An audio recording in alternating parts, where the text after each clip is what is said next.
When I was given the opportunity to speak this weekend, I was told I could do something sort of my own choosing, something that I kind of felt compelled to do, or I could join the series. And it didn't take long for me to, thank you, Jonathan, didn't take me long at all to say, hey, I'd like to join this series because I really like the premise of this series. The idea is that most of us, in all sorts of ways, at all kinds of occasions, are confronted with two sort of options, two paths, if you will.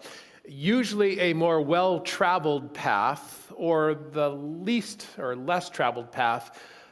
This one is the way of Jesus. Usually this is the better path, but we're often pulled in these two directions. I love the premise. So in this message, what I want to do is describe Jesus' unique take on forgiveness. I'm going to teach a portion of Matthew 18 this morning where Jesus makes a new claim about forgiveness. Now, the reason I call that new is because his teaching on forgiveness, specifically interpersonal forgiveness, is not something that you see that much in the Hebrew Scriptures, the Old Testament. You really don't see anything like what Jesus does in Matthew 18 in the Old Testament. So as we get into this, I want to give you a heads up. The chances of you needing this message this morning are very high. If you're mad at someone, you need this message. You might even be upset with a whole group of people, a whole category of people. If that's you, you need this message. If you're not mad at anybody, you probably will be soon. So you need this message. And if you're not mad at anybody and you don't think you need this message, you're in denial. I can promise you that. This message is for you.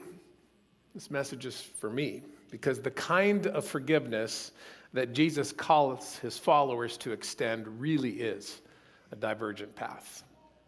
So this is from Matthew 18, starting at verse 21. And Peter came to Jesus and asked, Lord, how many times shall I forgive my brother or sister who sins against me? Up to 7 times? And Jesus answered, I tell you, not 7 times, but 77 times. Now, Peter is a disciple of Jesus. He's one of the first people ever invited into Jesus' close circle of friends. We know a lot about him from the New Testament. He's emotive. He's kind of an edgy guy. He's the disciple most likely to push the envelope. He's stubborn. He's emotional. He often speaks before he thinks, which is why I like Peter. He's a lot like me. So Peter's grown up around the temple and the teaching of the Pharisees and the other religious leaders. He knows how to access the forgiveness of God. That's what the temple is all about. It's that whole system of ritual sacrifice to seek forgiveness. But Jesus is doing a shift here. There's a shift in emphasis. Jesus is describing a new perspective. He talks about a shift from the vertical orientation to a horizontal orientation. Relationships matter. People matter. And Peter's struggling with this. Wait a minute. How many times do I have to forgive someone I'm mad at? Like 7 times? Would that be good enough, Jesus? I mean, like 7 times, that's a lot, right? That's generous, right? And you can sort of feel Peter's kind of resistance here. You know, there's got to be some limit, some point in which it's okay to withhold forgiveness, especially towards somebody who's sinning against me over and over again, right? Doesn't that make sense? And Jesus says, here's the deal, Peter. If you want to be my disciple, I say don't stop at forgiving 7 times, but keep going up to 77 times, or as other translations read, 70 times 7.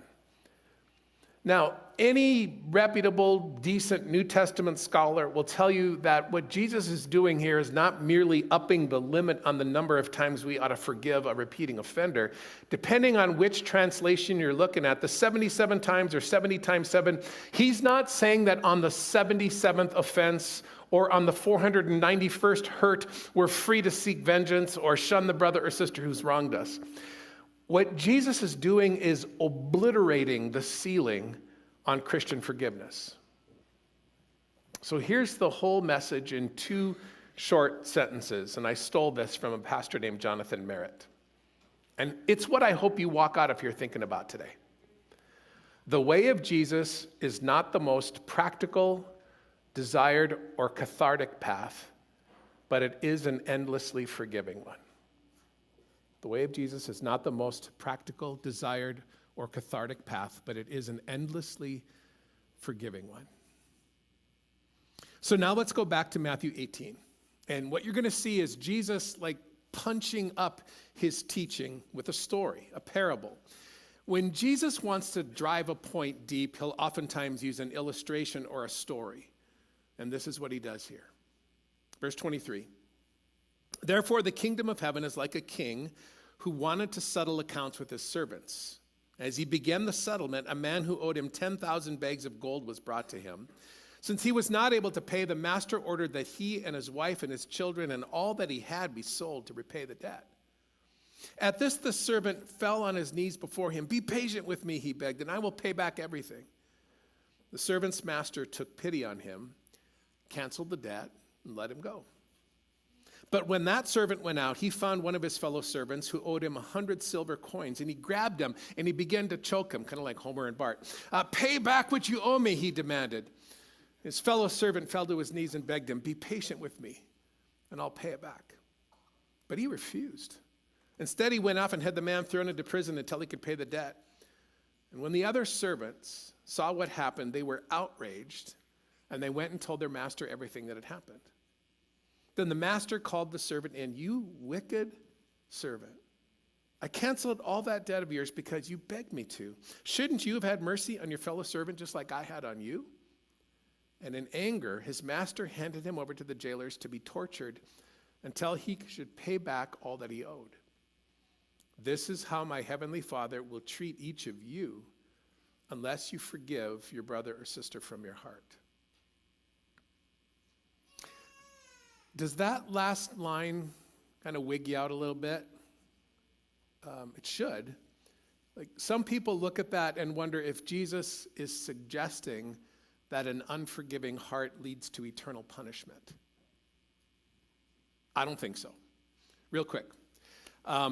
One of the great themes of the New Testament is that no one is saved or reconciled to God through performance. We're not saved because of anything we do. We're saved by what Jesus Christ has done. But at the end of the parable, when the servant who's forgiven a massive debt refuses to forgive a somewhat manageable debt owed to him by a friend, his master burns with anger and turns him over to the jailers to be tortured. Jesus says, this is how my heavenly Father will treat each of you unless you're a forgiving person. Again, does this mean if you and I aren't forgiving people, we're subject to punishment by torture? And if we forgive people, it's all bliss, it's all good? I don't think that's the teaching. There's another passage in Matthew's gospel which is similar. It's in chapter 25. And in there, Jesus is describing Judgment Day when the Lord will say to one group, you didn't feed the hungry, you didn't care for the sick, you didn't help the homeless or visit the prisoner, therefore go to eternal punishment. And again, there it looks like Jesus is saying, if you care for the poor, you'll go to heaven, and if you don't, you'll go to hell. If that's the teaching, it's nervous time, right? Here's maybe a way to look at these passages. In Matthew 25, in that text, when the Lord pronounces judgment, what I think he's saying is, when you close your heart to the plight of the poor, this is an indication that you've closed your heart to me. I think that's the teaching. Similarly, in Matthew 18, when the king says to the unforgiving servant, when you didn't show mercy to your fellow servant, that pretty much proves to me that you've never opened yourself to my mercy. Jesus isn't saying if you forgive, you'll go to heaven, and if you don't forgive, you'll go to hell. What he's saying is if you don't forgive people who wrong you, it may indicate that you've never really opened yourself to my grace. You've really never opened yourself to me. Which means it's not that difficult to tell who has an authentic, life-altering relationship with God. You can kind of spot the people who get the gospel. People who get the gospel, they tend to be gracious and forgiving. People living under the influence of God's Spirit are relentlessly loving and joyful and peaceful and patient and kind and given. Jesus says one of the strongest indicators of an authentic, transformative relationship with God is the capacity to forgive. Now listen, I can feel it in the room. You can feel it too, right? This is a lofty ideal here. Some of you have been wronged in ways I cannot fathom. And so I want you to know, I'm not being cavalier when I make these comments. Some of you have experienced some horrible stuff, abuse, sexual, emotional, physical. Some of you have had your hearts broken by people you love. Betrayal is a kind of pain that is far worse than physical pain. Some of you have been cheated in business. You've had partners deceive you. And I'm also aware that the concept of forgiveness can be misused even in religious circles. Sometimes it's used to pressure someone to move on, or when some particularly heinous situation has happened, it's been applied in such a way as to cover up truth. And when we're talking about sexual abuse, abuse of power, extra care is required to make sure we're not applying this in unhealthy ways. What I think Jesus is talking about here is more common interpersonal, everyday conflicts and hurts. Jesus is describing someone asking for forgiveness and then being utterly unchanged after getting it themselves. Forgiveness is really, really difficult. But the way of Jesus is not the most practical or desired or cathartic path. At least not on the surface. Christina Haugen would have something to say on this subject. Now, I don't know how many of you recognize that name. Some of you may remember her. Christina is the widow of Coach Darcy Haugen, one of the 16 members of the Humboldt Broncos family who died in that bus accident in 2018. I remember being moved by her comments during the sentencing hearings toward the driver of the truck. In a tremendous display of Christian character, Haugen said these words in her statement that was read in court. She said, "My husband was a godly man and a man of faith. And as I sat down to write this statement and wrote out that sentence, all I could think of is that Darcy would have said what we all here on earth, undeserving of forgiveness, would have said. And that is that we're only here because God sent his son to die for our sins. So, while your actions on April 6th have impacted our entire family, I want to tell you that I forgive you. There are days when the unjustness and sadness and anger are definitely still there, but I have been forgiven for things I don't deserve, and so I will do the same." Can you imagine? The way of Jesus is not the most practical, desired, or cathartic path, but it is an endlessly forgiving one. That's the gospel. Through Jesus, you and I have been forgiven in infinite debt. And every single moment of our lives is a gift of grace. We're no different than the servant in Jesus' parable. He was forgiven a massive debt that he had no chance of repaying. He should have realized this and should have been gracious to everyone. So if you say you believe in the gospel and you hold grudges, if you're ungracious with those who disagree with you and unforgiving to those who've wronged you, at the very least, this indicates that you're blocking the effects of the gospel in your life. Or maybe you don't really believe the gospel. See, when Jesus teaches forgiveness, he teaches that to not forgive is a dangerous choice. To not forgive is to choose a type of jail. Choosing to stay angry is choosing emotions and feelings that can incarcerate you. So if the way of Jesus is an endlessly forgiving one, I want to go back to the text one more time for some insights on how to forgive and how to reconcile. So a couple of thoughts from verse 27, where Jesus describes a king who forgives a servant. Look there. The servant's master took pity on him. Now, the Greek scholars, of which I am not one, but the Greek scholars say that the phrase translated take pity doesn't mean feel sorry. Sometimes it's translated have compassion. What it means in the original language is to have your heart go out for someone else. We might use the word empathy. To have empathy with someone is to identify with someone, to join your heart with theirs and feel a little something of what they feel. So to take pity on someone who hurts you means deliberately doing the work of reminding yourself how much you have in common. This is the counterintuitive stuff. This is the divergent path stuff here. This does not come naturally. It means accentuating the similarities between you and the person who's hurt you. Instinct says accentuate the differences. Think about how different you are, how much better you are. Pity or empathy accentuates the similarities. It's thinking about the one you think wronged you and working through the mental gymnastics until you can honestly say, I'm really no better. I'm effectively the same.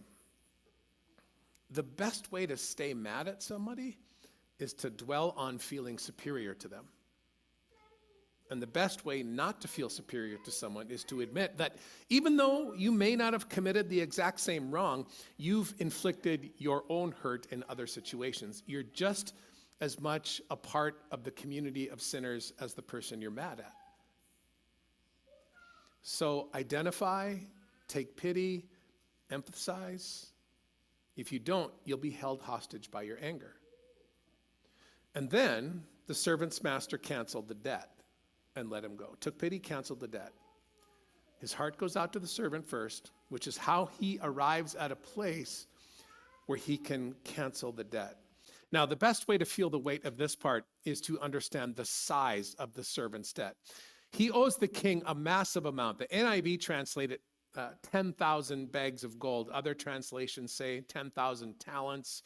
The Greek term for talents is denarius. One denarius is a typical day's wage in the first century. The typical annual income is around 300 denarii. 10,000 denarii or 10,000 bags of gold, whatever. Jesus is employing hyperbole. He's talking about a staggering sum. In our dollars, we're talking billions. In the parable, the servant has somehow lost billions of dollars of the king's money. So the king could sell the servant into slavery, take all his assets, but that'll never cover the loss. There's actually a bit of humor here. When the servant says, be patient with me, I'll pay everything back, Jesus is being funny. I think Jesus is being funny because it's ridiculous. I don't know how often you think of Jesus being sarcastic and funny, because I'm not sure that's what you think about Jesus, but that's kind of what's going on here. The guy makes a living, but there's no way he can ever pay back billions on an average salary. Jesus is hilarious. Anyway, so the king cancels the debt. Now, you know what this means, right? I hope you see this coming. That means he absorbs the debt himself. Jesus pays the debt himself. That's what forgiveness is. Forgiveness is you paying rather than the person who wronged you. You paying more than the person who wronged you. I started in ministry in Southern California as a youth pastor. And back then, we didn't have a lot of gear and toys and tech stuff to do creative youth ministry things with. And so me and my leaders wanted to make some funny youth videos for our kids. And so I borrowed a video camera from one of our board members. And it was a nice video camera, like a shoulder mount, Sony VHS with all the latest features like Zoom. It was state of the art. And these things back then cost like $1,500, like real money. And so it was a beauty. It was a really nice camera. And I had the camera for a few days in my office. I had it on a credenza behind my desk. And my desk had a rolling chair, and it was on one of those carpet protectors. And I was with some kids in my office, and I stood up, I bumped my chair, and I saw my chair go backwards, and the camera was just hanging off the credenza by a little bit, and the chair hit it, and the camera fell to the ground, and it cracked, like this crack in the case. I had borrowed this nice camera from this nice, generous leader, and I broke it. So I had to do like a perp walk. I had to go to his house and I had to resist all the temptation to embellish the story or sort of stick handle my way around what happened. I wanted to try to make myself look like less of a dork, but I was a dork. And so I just blurted out. His name was Greg as well. I said, Greg, I'm so sorry. I broke your camera. I'll pay for it. Any guesses as to what he said? He said, don't worry about it. I'll take care of it. Now, you know what's going on in that moment, right? Greg was saying, you don't have to pay for it. I'll pay for it. The cost of replacing or repairing that camera didn't disappear. Someone would pay. He just decided that it would be him instead of me. He absorbed the cost. Whenever there's a loss, someone pays. Either the person who experienced, or either the person who brings the loss pays, or the person who experiences the loss pays, but someone pays. It works the same way when there's hurt. If someone wrongs you, there's loss, a loss of esteem or dignity or reputation or loss of opportunity. It's a real debt. You feel it. Someone else may be responsible for your pain and suffering. So what do? You have the option of trying to make them pay. You can hurt them back. You can gossip about them. You can say critical things about them. You can break off your relationship with them. Or you can slap back, clap back through a mean-spirited email or a social media post on Instagram or Facebook. You can show up when they're not expecting you and you can tell them off. You can try to do something to make them feel terrible. Or at the very least, you can sort of deep down inside root for bad things to happen to them. And when things don't go well for them, you can rejoice in their suffering just a little bit. Or the alternative is you pay. After all, the way of Jesus is an endlessly forgiving one. You pay by refusing to slander and slice that person up who's hurt you. You refuse to go there. You identify with the person who wronged you and remember the compassion in the parable, the compassion of the king in Jesus' parable. I'm not suggesting there's never time to speak hard truth to someone. There are times when you need to say something that somebody needs to hear, but you never do it to make them suffer. And little by little, as you grant forgiveness, your anger diminishes and you feel forgiveness.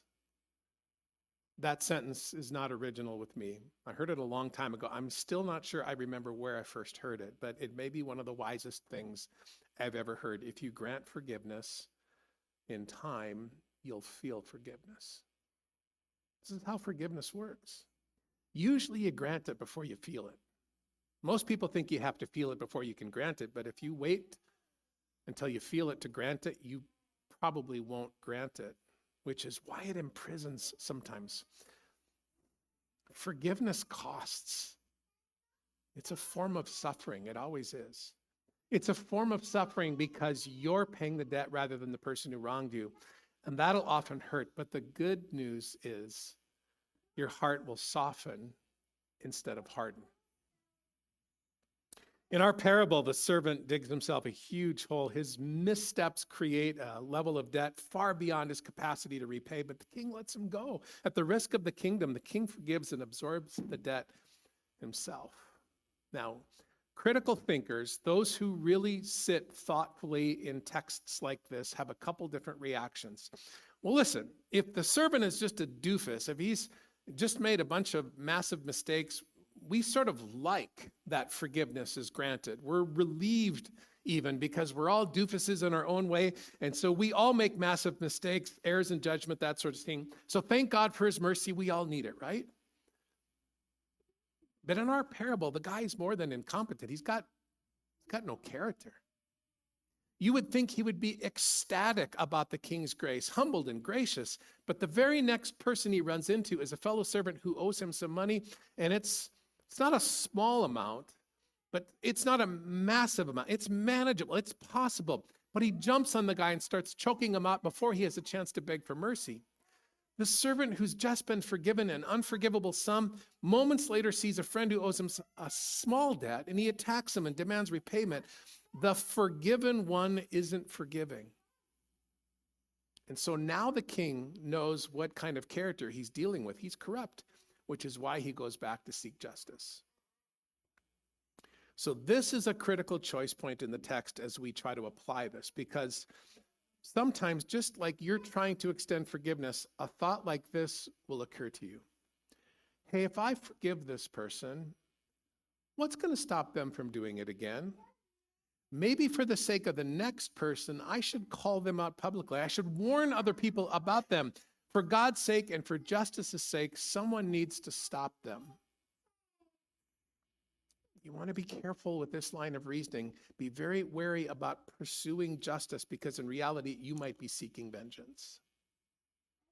It's easy to believe that you're blowing the whistle on someone for their sake, for others' sake, or for God's sake, when in truth, you might be trying to make them hurt for your sake. I think there is a time to speak up and speak against injustice and confront, but be very sure you're not trying to force someone to pay a debt that you're not willing to pay.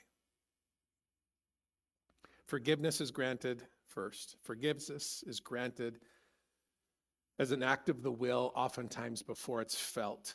And after it's felt, that might be when you're in a better position to pursue some justice. Only when you've really forgiven, only when you've come to a place where you have somebody else's best interests in mind, only when you can take pity on them and empathize with them, are you in a position to pursue justice. Until then, maybe let somebody else take care of that part. A little heavy, right? A couple of concluding thoughts, though. If you're going to learn to do better with this, it may be the way of forgiveness I'm talking about. A community may help you. Now, I just taught a message from Matthew 18 without mentioning the most famous part of the chapter. For those of you who identify as followers of Jesus, just before the parable, there's some teaching about what to do when a fellow believer sins against you. There's a challenge there about going directly to them and sharing your concern. And if that doesn't work, taking another Christian brother or sister with you and getting their assistance. And if that doesn't work, getting more of the church involved. Now, you can all wrestle with that part of the chapter on another Sunday, but one bonus thought I'll leave you with is interpersonal reconciliation is often reached through the assistance of a wider community. When the goal of forgiveness and reconciliation is on the table, the chances of success are enhanced when a few others are brought in. It just happens that way a lot. And when a church is really doing what God wants it to do, it will be neck deep in this stuff of forgiving and repenting and reconciling. When a church is doing what it's supposed to be doing, it will be doing this stuff, and it's messy, it's hard. Please be a church where you do this for each other. Please don't be a place where you run away from the hard work of forgiveness. Don't quit on each other. Forgiveness is a community activity. It's part of the point. And last concluding thought, slightly repetitive, but your capacity to live out this text is largely determined by your ability to grasp the significance of the compassionate king. The king's heart goes out to his servant. He takes pity on him. Why does he forgive such a massive debt and put his own kingdom at risk by doing so? It's because the king in the parable points to Jesus, the ultimate king. On the cross, Jesus identifies with you. His heart goes out to you. He absorbs the pain that we have caused and pays our debt, and it's a massive debt, and that is the gospel. The way of Jesus, the way of forgiveness, begins with being absolutely blown away by the generosity and grace of our King. And when you comprehend how much it cost him to cancel your debt, it produces in you the capacity to take pity and to cancel debts and to let things go. When you fully appreciate what's been done for you, you'll be able to do it for others. The way of Jesus is not the most practical, desired, or cathartic path, but it is an endlessly forgiving one. Would you pray with me?